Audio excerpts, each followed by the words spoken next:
I'll never forget the smell of roses on my hands the day my life changed forever.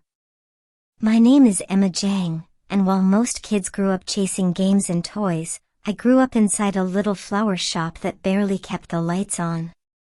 The shop wasn't just a business, it was my family's heartbeat.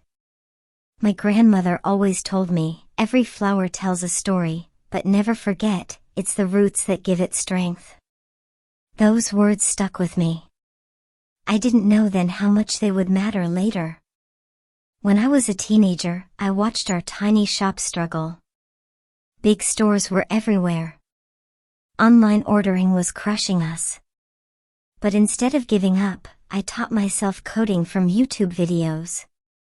By 16, I had built an online system for our shop. My dad placed the very first order himself and smiled at me like I had just saved the world. But deep down, I knew it was only the beginning. Years later, I entered college, double majoring in business and computer science. I created software that used artificial intelligence to manage perishable goods, something no one else was doing at the time. It wasn't just for flowers anymore. My professors said it was groundbreaking. Soon, my little invention was being tested by Fortune 500 companies. That's when I met him. Michael Brighton. We crossed paths at a tech conference. He was charming, intelligent, and funny in a way that made me drop my guard. Coffee turned into dinner, and dinners turned into love. But Michael came with a package deal, and that package was his mother, Victoria Brighton. Victoria was the kind of woman who could silence a room with just one glance. The night I first walked into their mansion, I felt like an outsider in every possible way.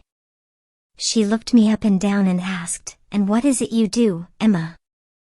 I smiled and said softly, "I run a flower shop." I didn't mention the software. I didn't mention the deals I was negotiating with corporations. I wanted her to see me for who I was, not my resume. She tilted her glass and smirked. How quaint. From that moment on, Victoria made sure I never forgot my place, or at least the place she thought I belonged. At dinners, she'd call me the florist. At parties, she reminded everyone of my humble beginnings. But what she didn't know was that while she was busy underestimating me, I was building something much bigger. Something that would one day make her regret every single word. The more time I spent with Michael, the more I realized how deep his family's influence ran. He loved me, yes, but he lived in the shadow of his mother's approval. And Victoria? She made it crystal clear, I would never be good enough for her son. At first, I brushed it off. A snide remark here, a fake smile there. But after our engagement, her attacks grew sharper. At every family dinner, every gathering, she found ways to cut me down in front of others. "Isn't it sweet," she'd say with that poisonous smile, "how Emma still plays with flowers while the rest of us build real businesses?" Michael stayed silent. That silence cut deeper than her words ever could. Meanwhile, my company, Jang Tech Solutions, was thriving. We weren't just selling software, we were rewriting how global retailers managed their entire supply chains. While Victoria was busy mocking me, my name was making headlines in the business world. Still, I kept working part-time at the flower shop. It was the only place that reminded me who I really was. One evening, Michael found me arranging a wedding bouquet. "Why do you still do this?" he asked. "Because it grounds me," I said softly. "Success isn't about climbing higher, it's about staying connected to your roots." But Michael couldn't understand.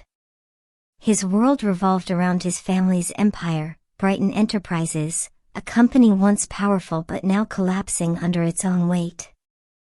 Outdated systems, poor leadership, declining profits, it was a ship sinking fast. And then it hit me. While Victoria looked down on me, she never realized that the very solutions her company needed were the same ones she dismissed when I first offered them. Quietly, behind the scenes, I began moving. With my CFO's help, I purchased Brighton stock. Piece by piece, share by share, I built my position. No one suspected a thing. By Christmas, the takeover was complete. The night of the Brighton family's annual holiday party, I stood in that glittering mansion surrounded by the very people who had laughed at me. Victoria raised her champagne glass and, with her signature smirk, asked, "Emma, darling, tell us about your little flower shop." Laughter echoed around the room. But moments later, when the company's chairman entered and announced the shocking news that my company had acquired controlling interest in Brighton Enterprises, the room fell silent. Victoria's glass slipped from her hand and shattered on the marble floor. And that's when she realized, the florist she mocked was now her boss. Underscore underscore underscore underscore underscore underscore underscore underscore underscore underscore underscore. The silence in that grand hall was deafening. Victoria's hand shook, her shattered glass scattered at her feet. She stared at me, trying to process what had just happened. Robert, the chairman, cleared his throat. "Emma's business acumen is the reason Brighton Enterprises still exists." Gasps spread across the room. Phones discreetly recorded. Faces turned from admiration to shock, then back to me. I took a slow breath and finally spoke. "That little flower shop you mocked, it gave me the roots to build Jang Tech. And now, Brighton Enterprises is a subsidiary of my company." Victoria's eyes widened, her polished mask cracking. "You can't do this," she hissed. Robert held up signed documents. "It's already done." Her composure snapped. "You ungrateful little..." "Careful," Robert interrupted smoothly, "anything you say now could impact your severance." The room buzzed louder. Socialites whispered, some smirking at her downfall. For the first time, I saw fear in Victoria's eyes. Michael turned to me, his voice trembling. "Emma, why didn't you tell me?" I met his gaze. "I tried. But every time I spoke, you ignored me, or worse, let her speak over me." He swallowed hard. "That's not fair." "Isn't it?" I shot back. "Would you have ever stood up to her?" His silence was my answer. Victoria lunged forward suddenly, gripping my arm with icy fingers. "We're Brighton's. This company is our legacy." Security pulled her away as I looked her dead in the eye. "Your legacy was built on pride and prejudice. Mine will be built on progress and respect." Robert raised his glass. "To our new CEO." The crowd clapped hesitantly, some with forced smiles, others with genuine admiration. Michael whispered, "Emma, we need to talk." I slipped off the engagement ring and placed it in his palm. "No, Michael. We needed to talk 2 years ago. Now, it's goodbye." The headlines the next morning said it all. Tech visionary Emma Jang acquires Brighton Enterprises in bold takeover. And just like that, the florist had rewritten the game. Walking into Brighton headquarters for the first time as CEO felt unreal. Employees whispered as I passed. Some looked at me with doubt, others with hope. Victoria's former office was now mine, overlooking the city skyline. But victory didn't feel like I expected. Power is heavy when you carry it alone. Not long after, Victoria and Michael appeared in my office. She demanded I sell the company back. "Everything has a price," she snapped. I leaned back in my chair, calm but firm.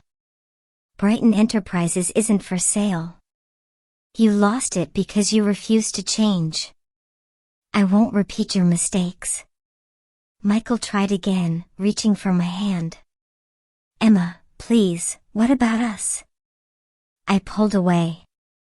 There is no us, Michael. Love without respect is nothing. Months passed. My innovations transformed the company. Profits soared, employees smiled again, and the business world applauded. Yet inside, I felt something missing. My grandmother's words echoed, "True strength isn't how you win, it's how you handle victory." 1 year later, Victoria returned. But she wasn't the same. The designer gowns were gone. Humility replaced arrogance. She placed a folder on my desk, proof she'd completed ethics and diversity training. Her voice trembled. I let my pride destroy everything.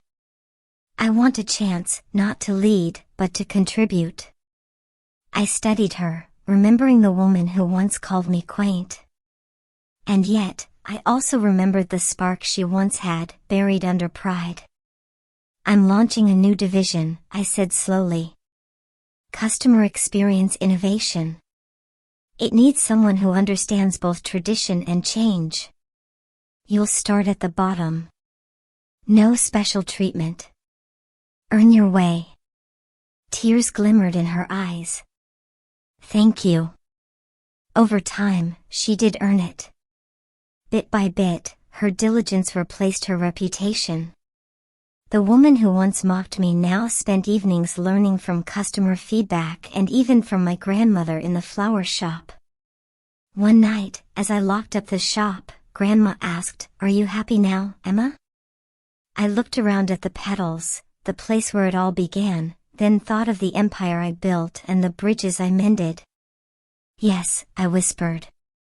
Not because I won, but because I stayed true to myself. And to my viewers, remember this, success isn't about revenge, it's about roots. Plant yours deep, and you'll never be shaken.